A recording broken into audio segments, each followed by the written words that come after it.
Good morning from Panhandle Outdoors, America's only daily outdoor TV show. Your source for fishing, hunting, and information for folks who enjoy the great outdoors. Now sit back, relax. It's Panhandle Outdoors. Good morning, folks, and welcome to Panhandle Outdoors. I'm Winston Chester. Glad to hear this morning. We got a big show lineup, all kind of cool pictures and things to show and share with you. But let's get moving on with our weather. It's ironic that it's going to be high of 60, low of 55. It's only a 5-degree difference today, so not much movement. We got some more storms coming in. We've had, I was thinking this February has just been a typical February, stormy, cold, wet, and I know everyone's itching for springtime, which is around the corner, but this has been typical February weather. Our water temperature at the end of the pier is 59.5, about to hit 60. The river readings, you can expect, you know what's coming here. The Apalachicola, Brunstown, it's right at, I've got it right at 20 foot, right under 20 foot with 19.7. And it's, of course, it's definitely at flood stage, and Choctachi is up there at about a 12 foot. And we've got, it's just not gonna be a good time to be on the river. If you're out there, you just wanna be really careful, and you don't want to, you got all kind of floating debris. When these storms come in like we had the other day, and limbs falling down and everything, and all kinds of stuff get in the rivers, and it's just not safe when there the things settle down. So be aware of that. Our tide chart brought to us by Kent Forest Lawn. Had a high tide today, 115, and a low tide at 1124, finishing up those neap tides. Should have some decent tides coming in Saturday. So the wind direction will be coming out east, northeast, at about 12. Now, it's been pretty strong. It's blown every day, but like I say, this weather is going to start settling down. But really, this is a prelude to what we have on these spring storms. You know, springtime we get these storms and tornadoes coming through in March and all, and so this one's just a little bit early we had this week. So, all right, let's take a break and we'll be right back.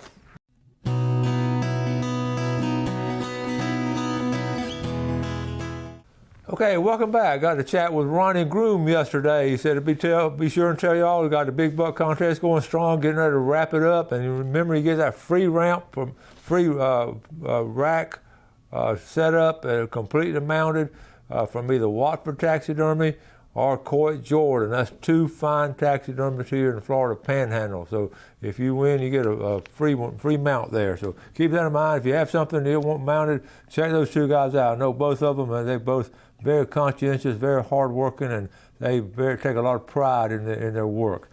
We've got all kind of pictures. This is all kind of stories to go with the picture. This is up in Bristol. Ashley Copeland sent this to me the other day. Good morning, Mr. Winston. We just got done watching the shows we do every morning. This is back to 212, but I thought about it this morning, seeing the things that others email you. I wanted to share it with you. I thought you'd get a kick out of it. So what happened, they were out fishing. This actually made the paper. A cottonmouth tries to steal a fish from the line.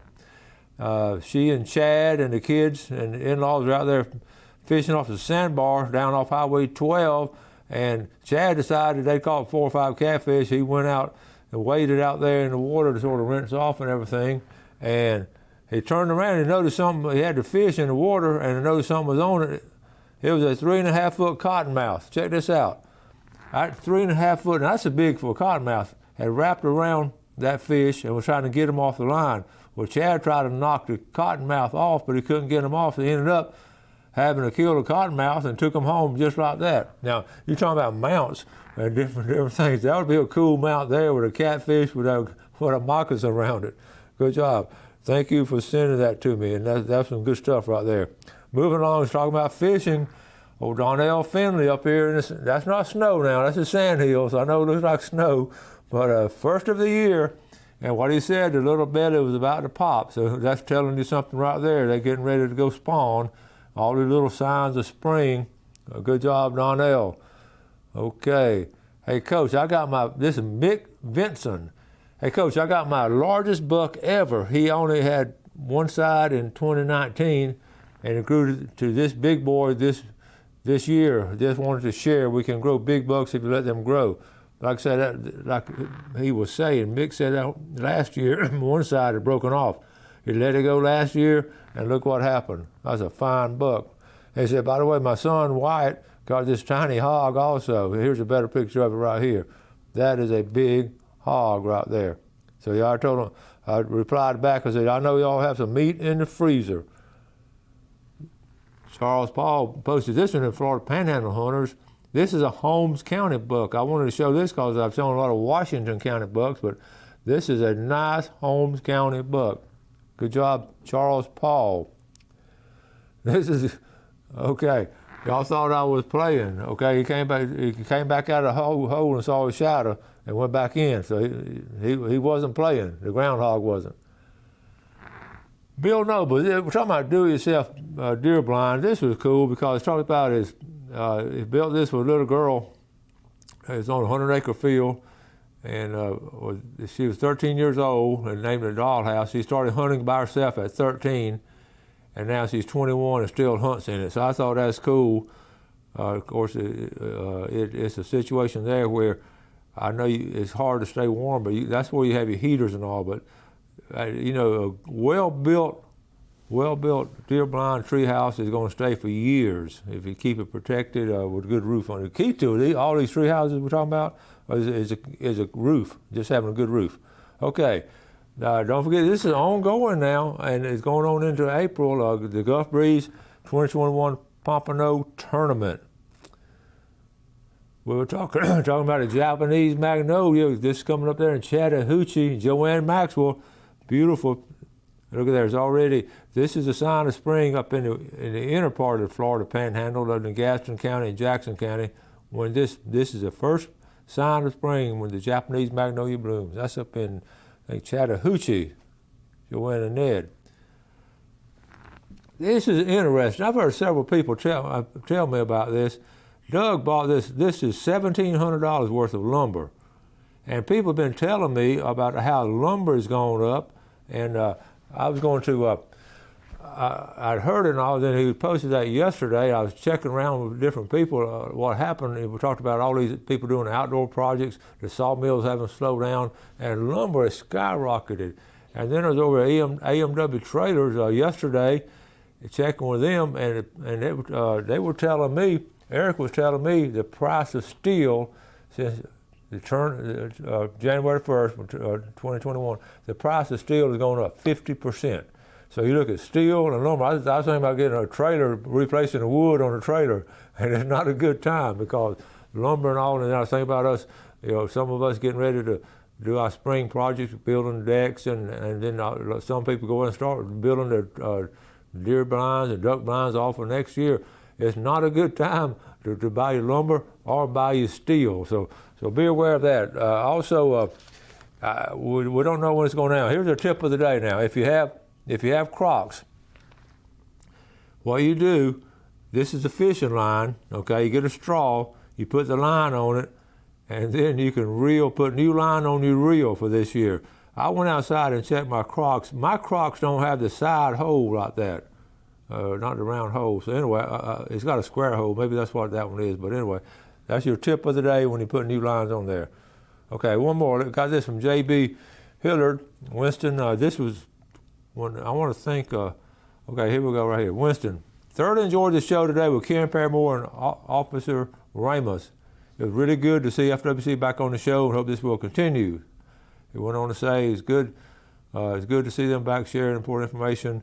Incidentally, Paramore looks really good in disguise. That's J.B. Hillard up there in the Funex Springs from the Bent Rod Fishing Club. Always good to give us feedback, J.B. Thank you very much. Let's take a quick break and we'll be right back.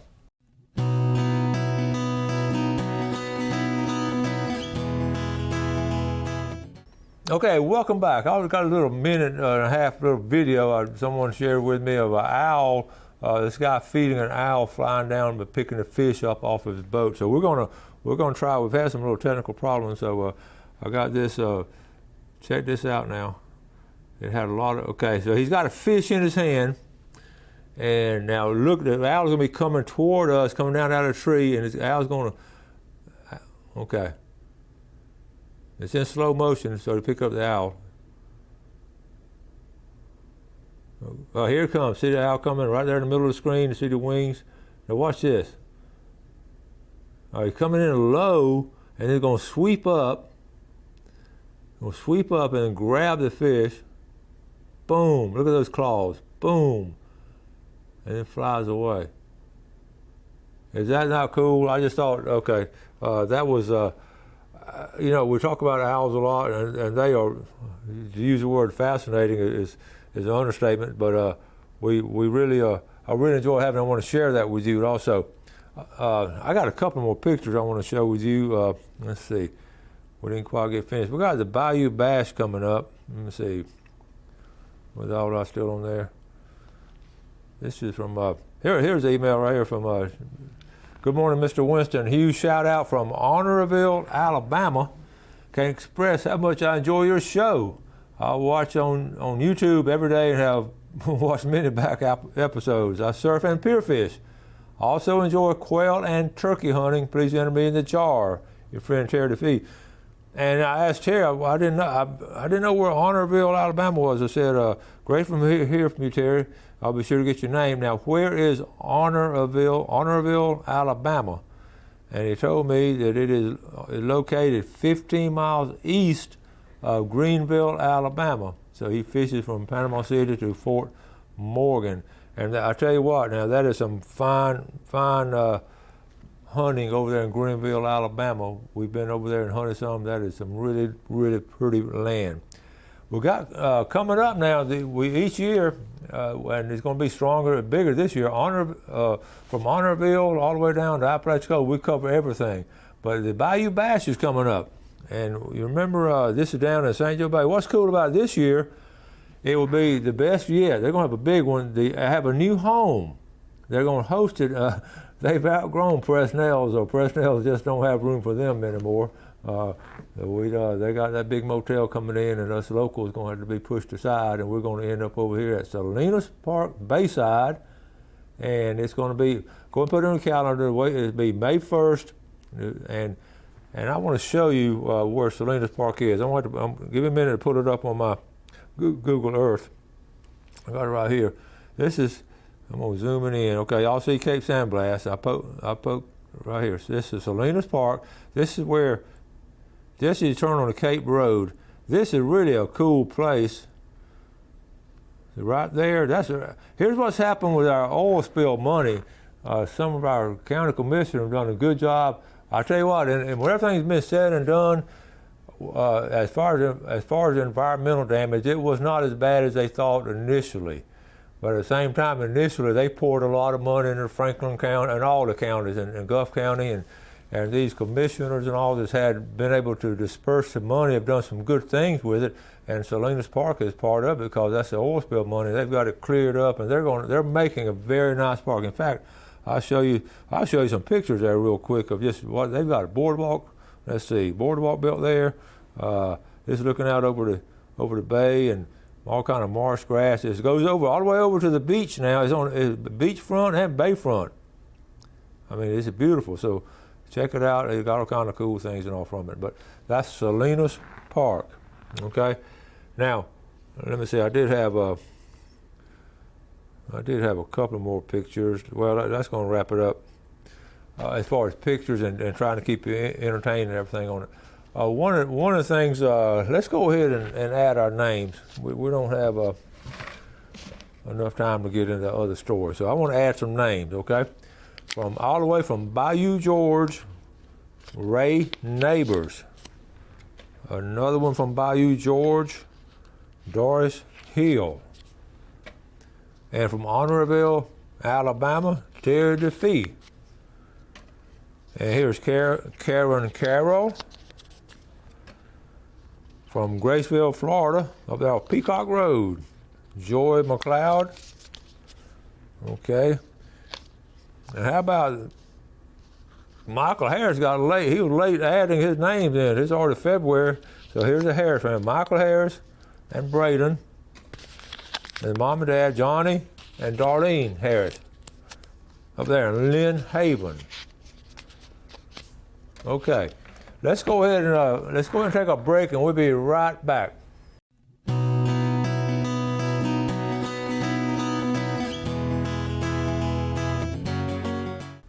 Okay, welcome back. Take a look at our fishing game times today, brought to us by Blue Water Outriggers down in Port St. Joe. We're looking at 3:02 a.m. to 5:02, just past it. this afternoon, 3:23 to 5:23, and that may not be a bad time to get out right there. The storm and all we're gonna try to beat that stuff and all. We're talking about all kind of interesting things to do in late winter, getting ready for spring, and I talk about this a lot.